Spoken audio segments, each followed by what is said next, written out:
Bismillahirrahmanirrahim. Assalamualaikum warahmatullahi wabarakatuh. Bapak Ibu sekalian, satu hal yang saya percaya bahwa Anda terpanggil di sini karena 5 hal. Pertama, Anda tertindas. Yang kedua, Anda merasa dizalimi. Yang ketiga, Anda merasa dimiskinkan.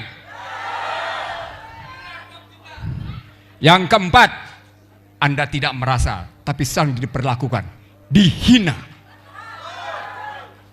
Yang terakhir, sesungguhnya bangsa ini harkat martabatnya sedang pada saat yang sama, Amerika menghadapi serangan-serangan drone di Ukraina. Saat yang sama terjadi pembicaraan di Singapura, Indo-Pacific Treaty Organization, dan bangsa ini tidak jelas mau kemana.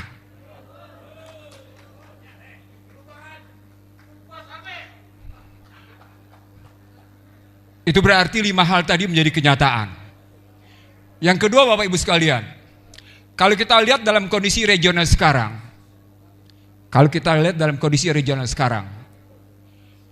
kehadiran TKA pada hakikatnya adalah bertentangan dengan pasal 27 ayat 2 Undang-Undang Dasar 45. Karena pasal 27 ayat 2 menyatakan tiap-tiap warga negara berhak atas pekerjaan dan penghidupan yang layak bagi kemanusiaan. 27 ayat 2 tidak bicara tiap-tiap penduduk. 27 ayat 2 menyatakan tiap-tiap warga negara. Dan kita saksikan adalah sebagaimana tadi data muncul tentang meningkatnya pengangguran. Sayangnya pengangguran dalam konstruksi tadi adalah konstruksi ekonomi, bukan konstruksi sosial. Bapak Ibu sekalian, kalau kita hadapi sekarang situasi di mana kemudian rakyat diam menghadapi ketertindasan, menghadapi kezaliman, menghadapi penghinaan, menghadapi melorotnya harkat martabat, maka kata kuncinya satu: tidak ada yang tidak terkooptasi, tidak ada yang tidak terbeli. Maka Anda yang hadir di sini adalah Anda orang-orang yang tidak terbeli. Tanya pada diri sendiri, apakah Anda terbeli atau tidak? Maka kalau Anda menyatakan Anda tidak terbeli, hadapi 2024 dengan situasi yang sesungguhnya lebih mengerikan dari yang sebelum-sebelumnya. Pertama, perjanjian antara Kementerian Kesehatan dengan Bill Gates itu mensahkan bahwa tahun depan akan ada pandemi yang lebih mematikan dari COVID-19. Kalau sebelumnya adalah simulasi global pandemi di Universitas Johns Hopkins, maka pernyataan terakhir adalah mereka mengancam lewat 2 pernyataan, Bill Gates dan Tedros Adhanom Ghebreyesus, yang menyebut pada 2024 akan ada pandemi yang lebih mematikan dari COVID-19. Pertanyaan, adakah pemerintah siap melindungi bangsanya? Apa buktinya? Bila Anda bilang tidak? RUU Undang-Undang Kesehatan Omnibus Law itu malah sesungguhnya sedang diserahkan kedaulatan kesehatan itu kepada dunia internasional. Saya ulang, RUU Omnibus Law Kesehatan itu malah sedang menyerahkan kedaulatan kesehatan, sedang diserahkan ke panggung internasional. Dan itu berarti Anda tunduk pada International Health Regulation yang diamandemen oleh Amerika dan akan berlaku segera pada 2024. Yang pertama, saya tidak melihat ada satu unsur komponen bangsa ini yang betul-betul merespon apakah kita akan makin tergadaikan atau tidak. Hampir seluruh hajat hidup orang banyak di negeri ini sudah tergadaikan. Cuma tinggal satu, sektor kesehatan. Indonesia menerapkannya dari Peduli Lindungi menjadi Satu Sehat. Saya ulang, Indonesia mengubahnya dari peduli lindungi menjadi satu sehat. Satu sehat adalah kata jiplak dari One Health. One Health diambil dari Badan Kesehatan Dunia dan itu mengaplikasikan bahwa seluruh masyarakat dunia harus tunduk pada ketentuan-ketentuan Badan Kesehatan Dunia. Tidak terkecuali Indonesia. Dan itu berarti tidak ada negara berdaulat di bidang kesehatan. Catatan pertama. Catatan kedua. Dalam waktu singkat akan berlaku central banking digital currency. IMF sudah menyatakan di bulan Juli ini kita melakukan e-dolar. Saat yang sama, Bapak Ibu sekalian, kondisi dolar dari pengaruhnya 52%, sekarang ini cuma tinggal 39%. Saat yang sama, yuan renminbi dari 10% naik menjadi 13%. Apa artinya? Bapak Ibu sekalian, ketika mereka memaksa digital currency dengan kondisi mata uang terbuka seperti itu, sesungguhnya sedang terjadi perang perekonomian berbasis digital. Dan kalau dihubungkan dengan situasi perang yang saya sebut tadi sebelumnya, maka yang terjadi sesungguhnya adalah perang tanpa perang. Maka persoalan ke depan adalah bagaimana kira-kira bangsa ini dilindungi oleh para pemimpinnya dalam mengatasi sebuah sistem moneter yang persepsinya ganda. Persepsinya ganda.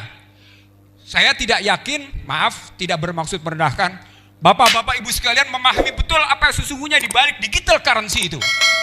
Karena kata kunci berikutnya adalah sebuah permainan persepsi di mana uang didigitalkan lalu ditransaksikan. Dan pada saat yang sama, hal yang ketiga, hanya satu negara yang terus-menerus menumpuk emas, yakni Amerika. Itu karenanya kajian mutakhir menyebutkan konflik tidak terjadi pada Ukraina, Rusia, konflik tidak terjadi pada Selat Taiwan, konflik tidak terjadi pada Laut Cina Selatan, konflik terjadi pada Suriah. Lagi-lagi kita bertanya, apa sebenarnya maksud pembelian Mirage 2000-5 yang pada Juni 2009 sudah dinyatakan ditolak walaupun statusnya hibah. Dengan dasar pembelian sebesar 792,7 juta US dollar yang basis dananya adalah pinjaman. Juwono Sudarsono almarhum menyatakan, itu tidak gratis. Itu ada biaya perantara. Bapak Ibu sekalian, dalam logika ekonomi internasional, saya ulang, dalam logika ekonomi internasional, ketika terjadi yang namanya pembelian, ada biaya transaksi. Ada biaya transaksi yang namanya transaction cost. Satu. Yang kedua, kemarin disetujui juga pembelian maung. Bapak Ibu tahu Pak Maung? Tahu Maung? Mobil tempur. Mobil tempur yang untuk sipil harganya sekitar 700 juta, yang untuk versi militer harganya sekitar 800 sampai dengan 850 juta. Asal muasalnya hanya dipesan 7.000. Joko Widodo sebagai presiden mengizinkan pembelian menjadi 10.000. Pertanyaan, apakah ini dalam rangka memang mengatasi krisis di kawasan Asia Pasifik atau Indo-Pasifik, atau dalam rangka menyahuti pemilu 2024? Halo, tidakkah Anda sesungguhnya sedang dibuka ada sesuatu di balik transaksi-transaksi ini? Halo, apakah Anda sesungguhnya sedang diajak untuk melihat setiap yang namanya menjelang pemilu pasti terjadi transaksi-transaksi besar? Walaupun kelihatannya legal, tapi pasti ada biaya transaksinya. Bapak Ibu sekalian, sebagai penutup, kalau kita merasa kita tertindas, kalau kita merasa bahwa posisinya kita dimiskinkan, bahwa kita merasa dizalimi, diperlakukan tidak adil, terhina, dan harkat martabat kita menurun, dan sementara elitnya seperti itu, kesalahannya ada di mana? Tidak. Kesalahan pada dua tempat. kesalahan sistem dan kesalahan pemimpin. Kesalahan sistem dan kesalahan pemimpin. Kalau kita mau menyebut bahwa kita bisa mengubah situasi dengan mengubah pemimpin, selama 15 tahun ini terbukti kita tidak bisa bikin apa-apa. Bapak Ibu sekalian, saya ingin mengatakan pada Anda, di dunia sana sedang terjadi kemelut amat sangat luar biasa. Sama seperti di Indonesia. Sayangnya kemelut di sana disahuti oleh para pemimpinnya dengan luar biasa. Lihat bagaimana Putin, lihat bagaimana Xi Jinping, lihat bagaimana negara-negara tetangga seperti Anwar Ibrahim, Lee Hsien Loong, atau bahkan katakan tegas-tegas bagaimana Marcos Junior punya sikap mengubah Rodrigo Guterres berpihak kembali ke Amerika. Indonesia mau mengatakan bebas aktif, tapi perilakunya banci. Anda mau menyatakan Anda punya keberanian, tapi sesungguhnya Anda pengecut. Kalimat saya terakhir ini sesungguhnya terjadi sejak awal ketika Anda tampil dengan bahasa yang saya pakai sepatu, pakai baju, pakai celana yang tidak lebih dari 100.000. Maka semua kita dikecoh habis-habisan.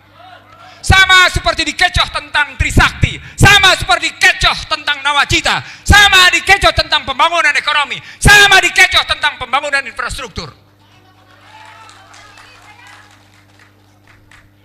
Maka 2024 kita tidak perlu mengulangi false flag ini.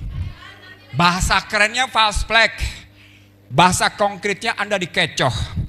Sama seperti dikecoh tentang Kepres 17 2022 yang menjadi Inpres 2 2023. Bapak Ibu sekalian dikecoh bahwa seolah-olah seakan-akan sedang menegakkan hak asasi manusia, tetapi sesungguhnya sedang terjadi penjungkir balikan pemikiran. Pada konstruksi false flag seperti ini yang bisa ngejawab cuma satu.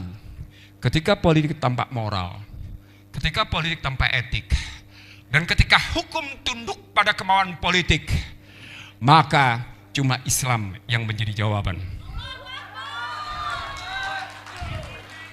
Anda boleh lihat bagaimana Marcon protes yang namanya Joe Biden dengan menyebut, "Hey Washington, Anda blunder dengan meminta Uni Eropa mendukung Ukraina."